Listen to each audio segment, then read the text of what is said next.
France was waiting behind its Maginot Line, that vast underground fortress deemed impregnable by its military experts. Allied strategy relied upon starving the Reich into submission. Hitler's armies would collapse for lack of fuel and food and raw materials. Spring shattered this comfortable illusion. Norway and Denmark had staked their survival upon the strictest interpretation of neutrality to escape the war. Their sympathies were with the Allies, but they took extraordinary precautions to avoid offending Hitler. So, on April 9th, Hitler invaded Denmark and Norway. Denmark was powerless to resist and didn't. Norway was stunned by an avalanche of force and treachery. Fifth columnists, led by Major Quisling, a Norwegian traitor, spread panic and confusion. On May 9th, Hitler invaded Holland and Belgium. This pictorial record you are watching was made by Nazi cameramen at the order of Dr. Goebbels, the German propaganda minister. He showed this Wagnerian symphony of devastation to neutral nations in Europe and South America to frighten them into surrender.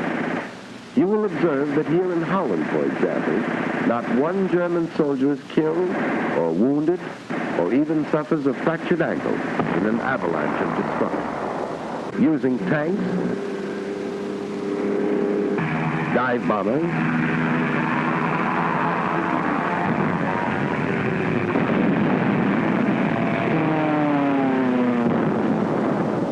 big guns, the Nazi machine broke the back of Dutch resistance in 4 days.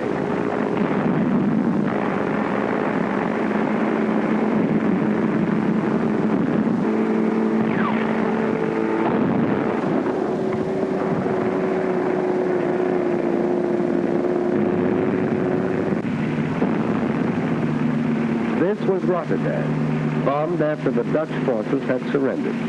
The Nazis said there had been a mistake. The news had not reached the Luftwaffe in time.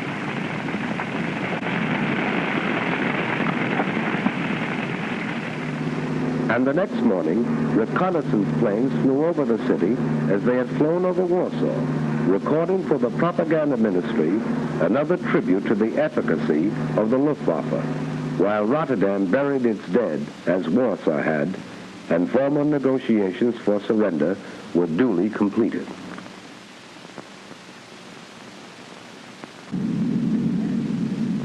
It took 18 days more to engulf the Belgians and drive the Anglo-French army into the sea.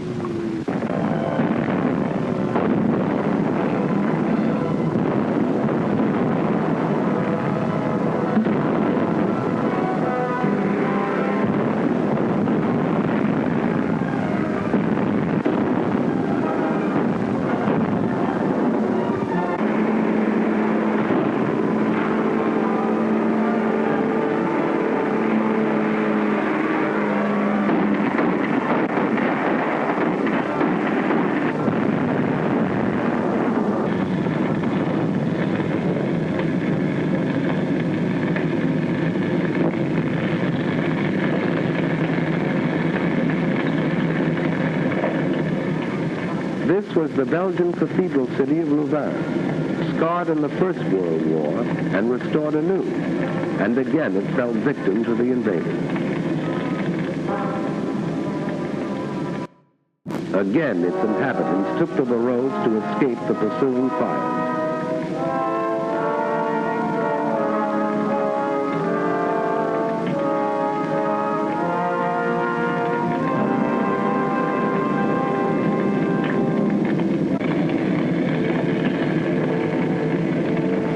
cathedral crashed in flames. The invaders rolled on. Morning found the refugees still fleeing blindly. Reputable observers said these refugees were machine gunned from the air. There is no photographic evidence of this. And this is what they fled. The Nazi machine moved on, and after a day's destruction, paused only to sleep.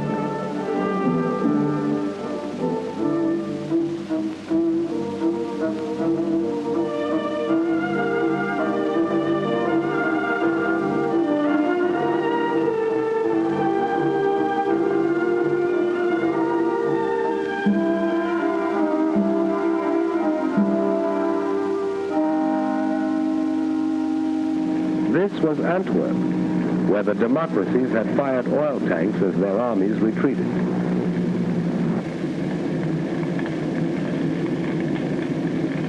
The improvised Allied defense collapsed. The British Army was driven into the Sea of Dunkirk, according to plan. Dunkirk has been called the triumph of man over the machine.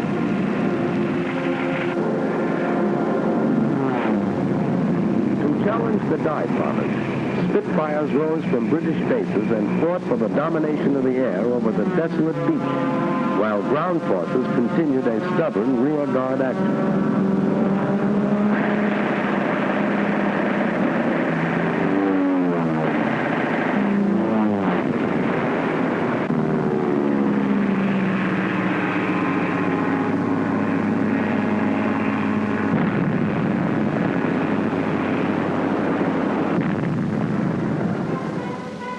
British ships, cruisers, destroyers, yachts, paddle boats, anything that could float, crossed the channel and evacuated some 350,000 British and French troops back to England. For the British were determined to save their men. Here in the wreckage was the story of the epic evacuation. Men walked into the sea and swam to their rescuers. They couldn't take their weapons, trucks, tanks, or guns, but men were saved to fight again. Having slashed through Luxembourg, Belgium, and Holland, 5 German armies fanned out across France. Treachery and incompetence had doomed the nation that only a decade ago had been leader of Europe. Now the campaign mounted in fury as France crumbled.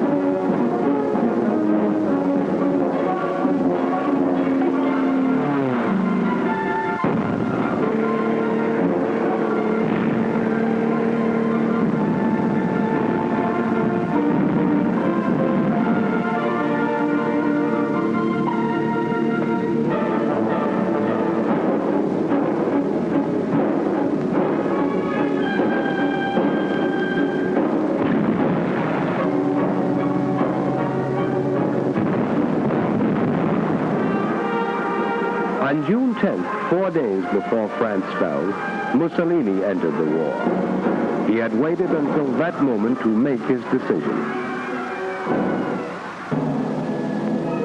And now the Nazis entered Paris. This had been the dream of the Kaiser in the last war. Hitler achieved it.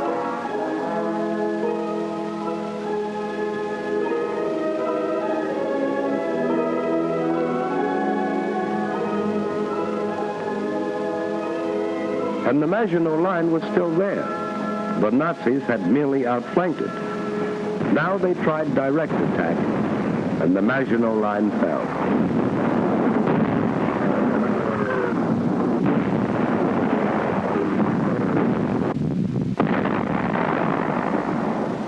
The First World War had ended officially in this railroad car, where Marshal Foch had received the delegates of the vanquished Germans. Hitler commandeered the car for what he believed was the end of the Second World War.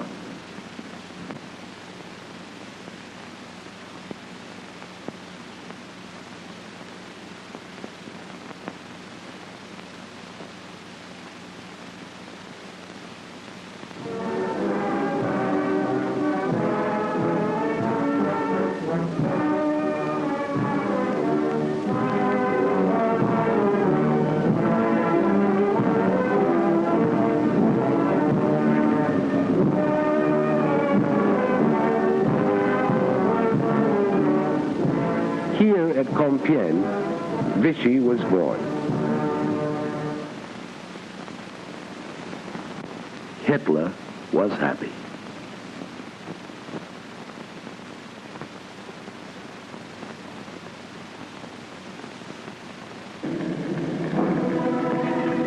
Britain alone remained as Hitler's sole barrier to a total victory.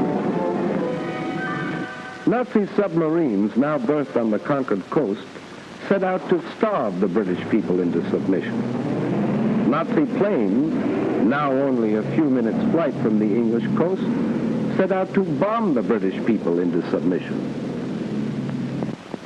Britain hung on.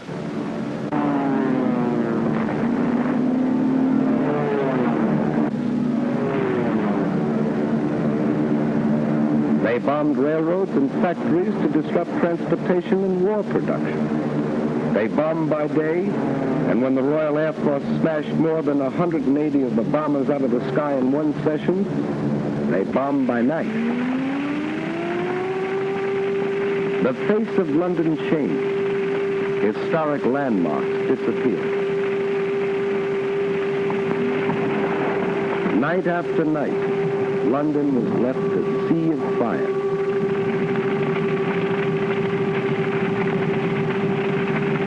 Coventry.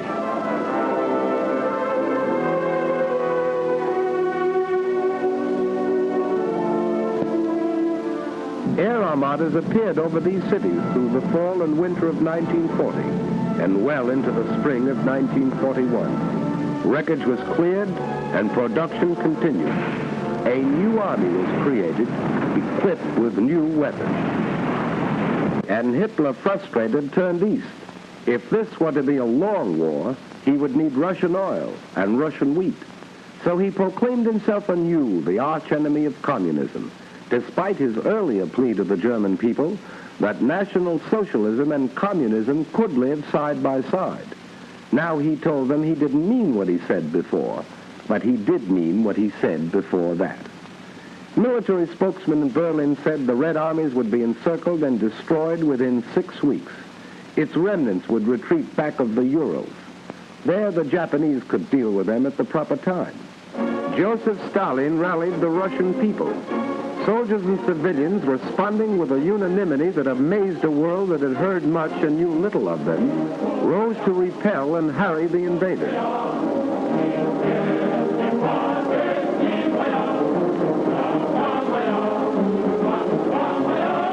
Working with whatever tools they could seize, working against time, men and women, old and young, carved these huge tank traps.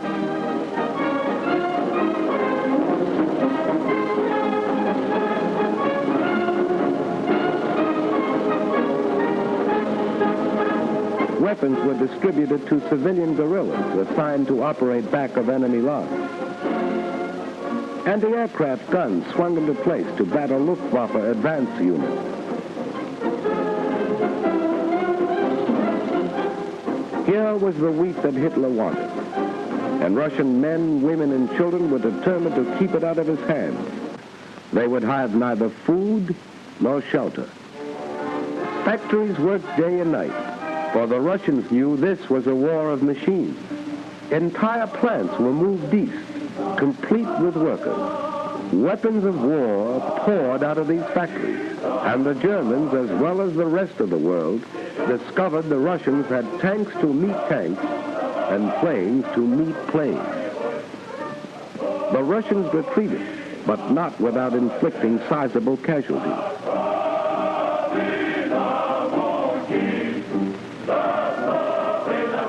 German prisoners captured seemed shocked at the ruthless opposition they encountered.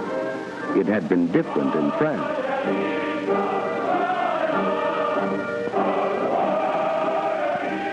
Winter found the Russian army still intact. German casualties mounted until they were counted in the millions. Hitler's armies were not smashed in the winter campaign, but the Russians gained the initiative and held it. As the snows melted, Hitler was to meet new Russian armies and new machines as summer came to the 2,000-mile front.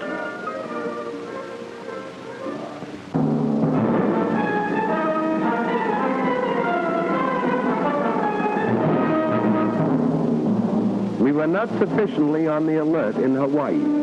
The Japanese won a series of spectacular victories in the Pacific. Under General Douglas MacArthur, American and Filipino forces fought a fabulous delaying action in the Philippines. Manila was bombed, although it was declared an open city. Because of vast distances, it was impossible to send supplies or reinforcements, and Bataan fell, only when Americans and Filipinos had eaten their mules.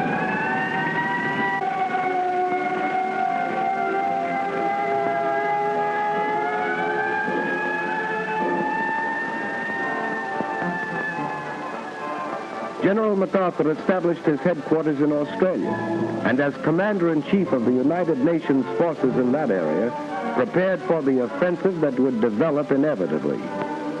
For despite setbacks, we had established a supply chain 6,000 miles across the Pacific that stretched to New Zealand. Like the other democracies, we were not prepared for total war. Fortunately, under the Lend-Lease Act of March 1941, we had set out to become the arsenal of the free and fighting nations. We were determined to supply them with our war goods, whether they could afford to pay or not. We were buying time. Time to convert the industries of peace into war. Time to make ships, merchant ships and warships. Time to make planes and more planes, bombers and fighters, faster, more powerful than any the world had ever seen. Time to make guns and more guns, shells and more shells, tanks and more tanks. Time to gather the huge strength which was ours, to pour the great riches of American earth into the cauldron of war. Iron, steel, oil, coal.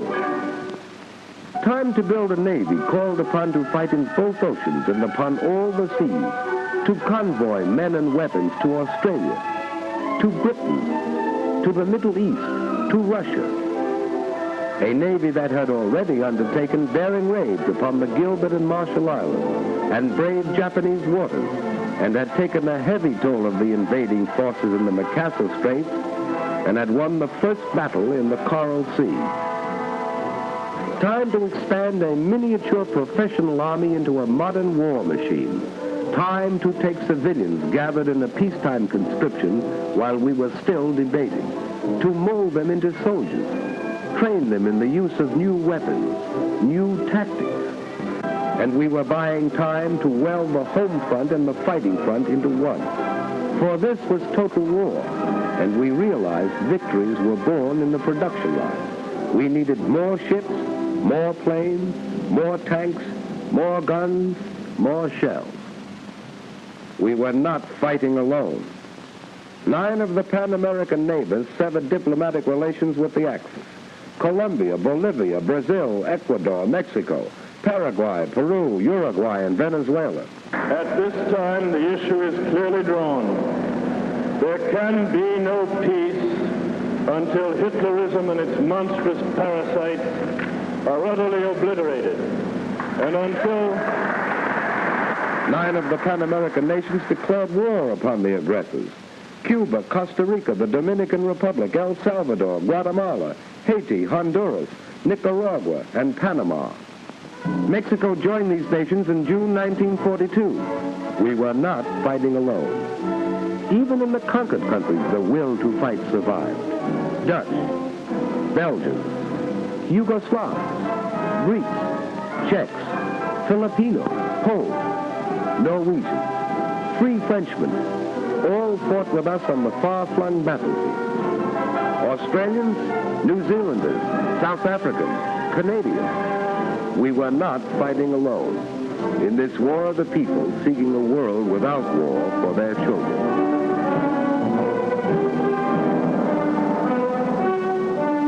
Britain, growing steadily stronger in its 3rd year of war, sweeping the skies of conquered Europe, harassing the enemy with commando raids, sending forth huge armadas of bombers over German cities Hitler promised would never be attacked. Russia, fighting with an unparalleled tenacity, drawing upon inexhaustible reserves, asking no mercy and offering none. China, knowing the patience of an ancient civilization, surmounting handicaps that would have destroyed other nations, fighting on as it had fought alone. And the people of the United States, an angry people, whose resources and privileges were the envy of the world, offering these without stint, fighting in the factories and the foxholes, fighting in the jungles, the deserts, the frozen wastes, fighting on all the oceans, fighting for survival, fighting a war which would be hard and might be long, but which they would win.